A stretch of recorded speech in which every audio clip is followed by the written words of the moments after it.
Welcome to Birmingham!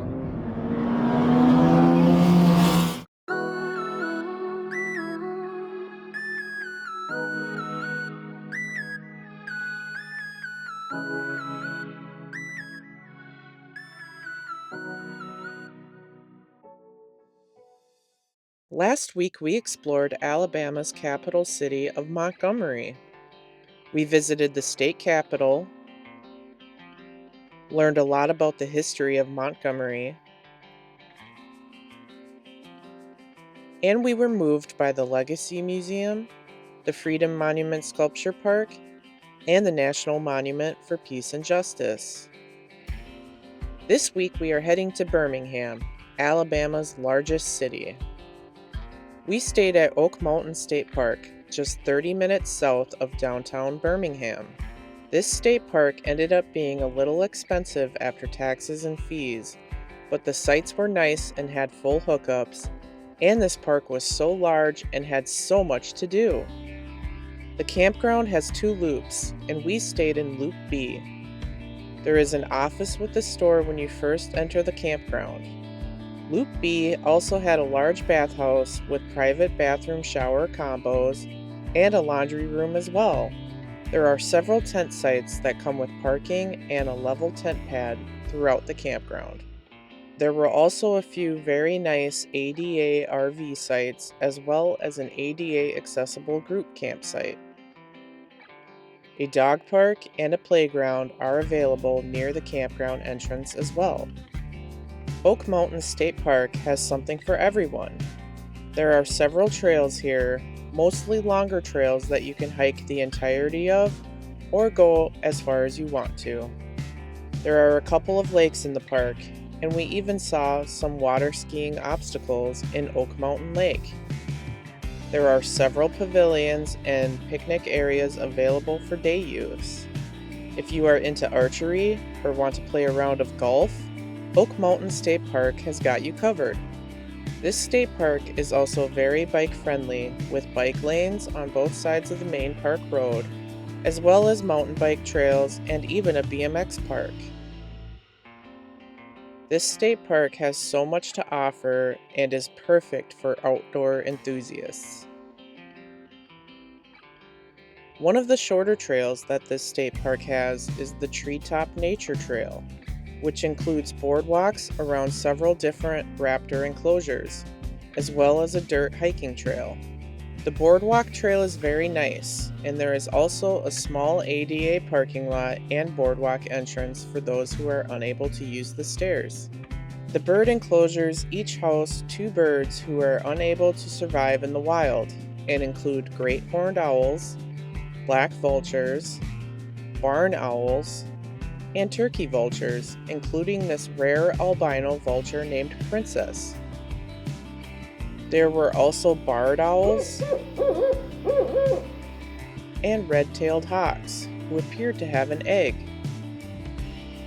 This was a neat little trail in the day-use area of the park, and you can walk the entire trail, which includes a dirt hiking trail, or just check out the boardwalk and raptor enclosures.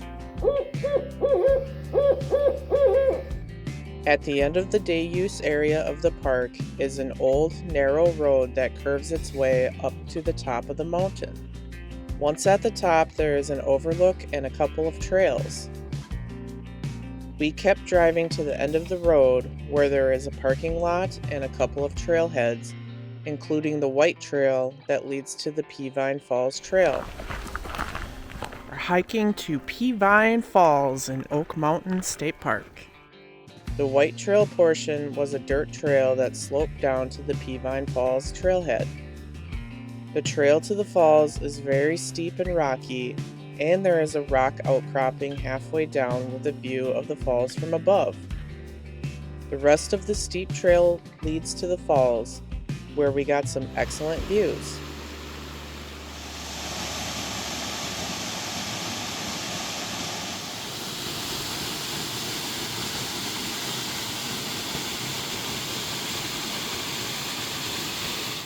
On Wednesday, we headed out of the state park towards Birmingham, where we stopped at Vulcan Park.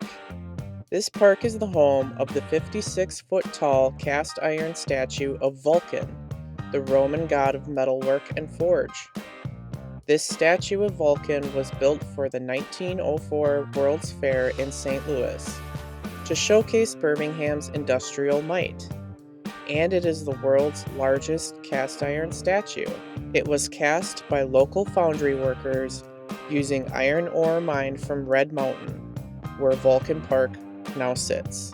It costs $6 a ticket, and that includes access to the park trails, overlook, museum, and the observation tower. We got a pretty good view of Birmingham from the overlook. After admiring the view of the city, we walked through the museum. This was a neat little museum that includes exhibits about pig iron and Birmingham's iron industry, the city of Birmingham, the Vulcan statue itself, the fight for civil rights in the city, and a temporary exhibit on theater in the city. After checking out the museum, we decided to go to the top of the observation tower. Unfortunately, the elevator was out of service, so about 156 steps later, we made it to the top. Keisha made it to the top. We thought we would get a close-up view of Vulcan from up here, but we only got a better view of one side of him. This tower does have a great panoramic view of Birmingham and the surrounding area, though. We made it to the top at Vulcan Park. If you visit Vulcan Park and the elevator is working, go on up to the top of the tower. But if the elevator is down, our advice is to skip the stairs and just enjoy the view of the city you get from the overlook. After climbing all those stairs, we were hungry for a delicious dinner, so we stopped at Saw's Barbecue in Hoover for some of Alabama's best barbecue. We read that the sweet tea chicken sandwich was to die for, so Keisha ordered that with some fried green tomatoes. I ordered a 2-meat combo with brisket and Saw's famous chicken thighs, which are smoked for 24 hours and then flash fried to deliciousness. The sweet tea chicken sandwich was so simple, yet so good. The barbecue chicken thighs were amazing, and we were loving this Alabama white sauce. I also tried some of Keisha's fried green tomatoes, and even though I normally don't like tomatoes, this was a pretty good appetizer. I'm eating fried green tomatoes. And just so you know, she doesn't like tomatoes at all. Thursday evening, we stayed at the state park and hiked part of the Lunker Lake Trail, a 2.8-mile trail around the lake.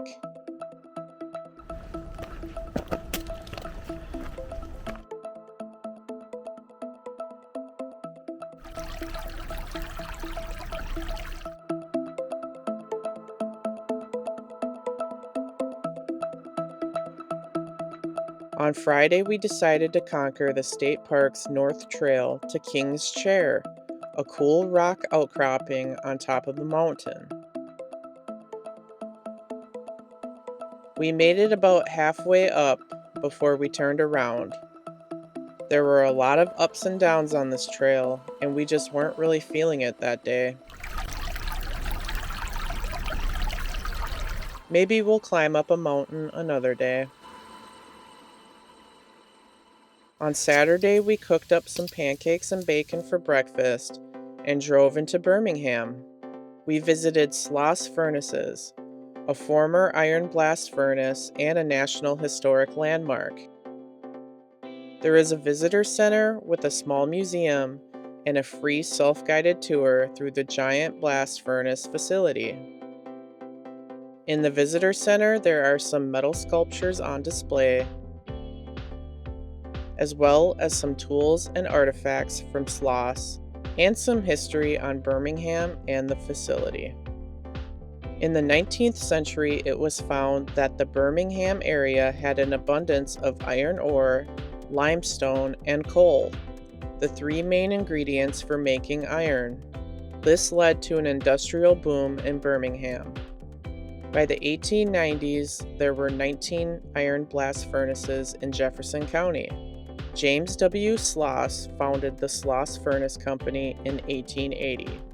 Technological advancements in the 1960s, the Clean Air Act of 1970, and foreign imported iron and steel all led to the closure of Sloss Furnaces in June 1970 after 90 years of operation. The furnaces stood quietly neglected until it was saved and designated a National Historic Landmark in 1981 and opened to the public as an industrial museum. After checking out the visitor center, we then started our self-guided tour of the plant, which first took us past the boilers. These boilers burned coal and gas from the blast furnaces, creating steam that traveled through pipes around the entire plant. This steam powered mechanisms all over the plant, including the blowing engines, the skip hoist, and the generator inside the powerhouse. Up next was the stock tunnel and skip hoist. Freight cars unloaded raw materials into bins on the stock trestle, which were then moved onto scale cars that moved along a rail line inside the stock tunnel. The materials were weighed on the scale cars and dumped into skip cars that moved up the skip hoist and unloaded into the furnace. This modern stock tunnel and skip hoist was safer than loading wheelbarrows, taking them up an elevator, and shoveling raw materials into the furnace by hand, and only required the labor of 3 men instead of 20. We also walked through the blowing engine building. This building held both the older and modern versions of blowing engines. The old blowing engines ran 32 to 35 RPMs and produced an average of 20 psi of air blast pressure. These 20-foot flywheels turned, driving the pistons up and down, pulling in air, compressing it, and pushing it out to the blast furnaces. If these giant machines needed a tune-up, this oversized wrench would be put to use. The flywheel and piston blowers were later replaced with 2 turbo blowers, one of which did the work of 4 of the larger blowing engines. Hot blast stoves heated air that was then blown into the blast furnace. Sloss had 2 large blast furnaces, which blasted hot air would burn through the coke, which created a chemical reaction with the iron ore, and impurities in the ore were cleansed by the limestone that was dumped into the furnace as well. The chemical reactions that took place inside the furnace produced molten iron, which would collect at the bottom of the furnace. Workers would then open up the bottom of the furnace, allowing molten iron to pour out and run down the gently sloping sand floor of the cast shed and into handmade molds. The molds were said to look like piglets sucking on the sow, hence the name pig iron. Starting in the 1930s, molten iron was poured into a ladle car, which poured the iron into troughs and then filled up molds on a moving track. Together, these 2 blast furnaces produced as much as 950 tons of iron each day. It was really interesting walking through this enormous former pig iron producing blast furnace. Bricks have fallen and iron and steel have rusted, but it is so cool to walk around this industrial museum and learn more about the process of iron manufacturing in the industrial city of Birmingham.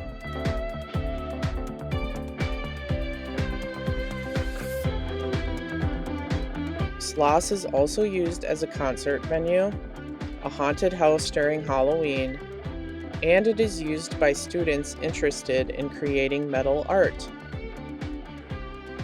There is a small sculpture park on the grounds that you can admire.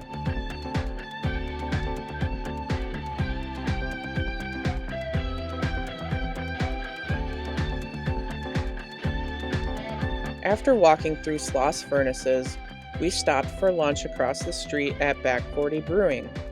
This brewery is pretty big and was very busy the day we went.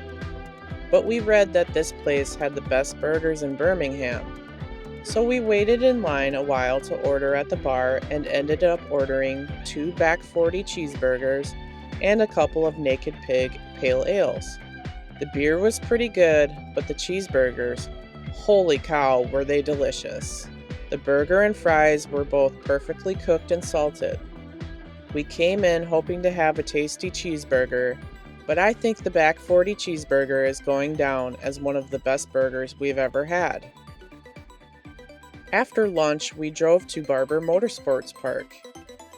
This park includes a racetrack as well as a 6th-floor museum that showcases over 1,800 motorcycles produced over 100 years by several countries and manufacturers.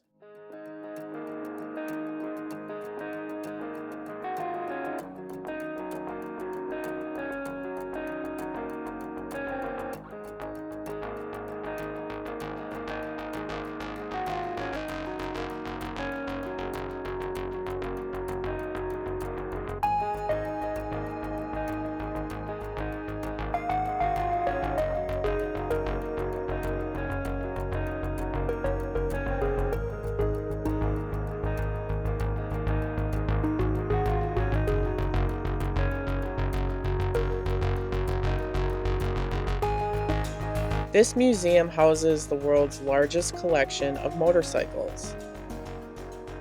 There are bikes of all sizes and types, old and new.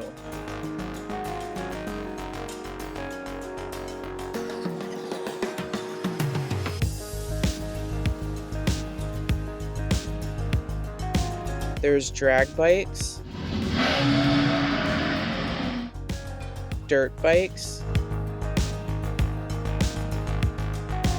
ninjas, Harleys, police and military bikes, and so much more.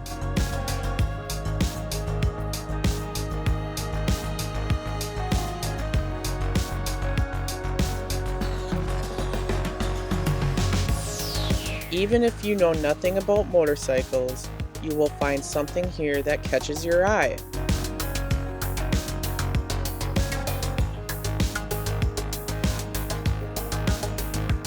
This museum also has the world's largest collection of Lotus race cars.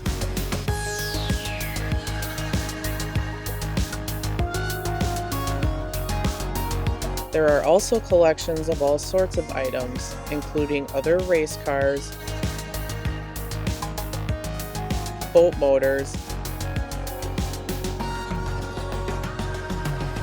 and toy cars. This place is gigantic, and there is so much to look at on every floor.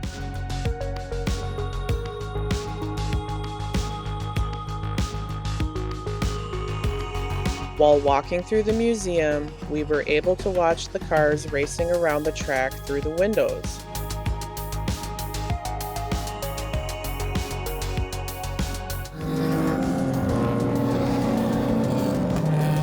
There is also a bridge that crosses over the racetrack with a glass floor where we were able to watch the cars race underneath us.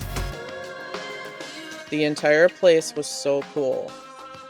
We could have spent an entire day walking around every floor and admiring the beautiful bikes in this collection.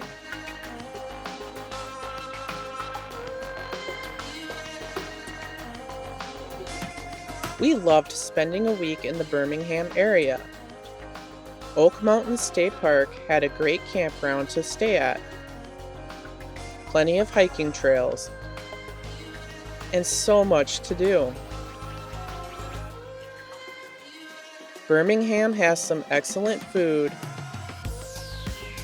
and some really neat attractions, such as Sloss Furnaces and Barber Motorsports Park.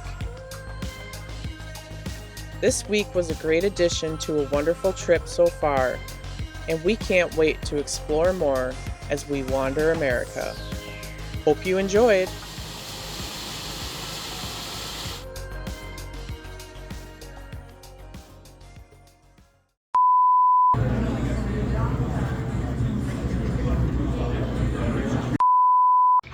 all the stairs. We are climbing all the stairs to get to the Vulcan Park top. So much fun. It's just me and Vulcan. Makes see-through stairs like this.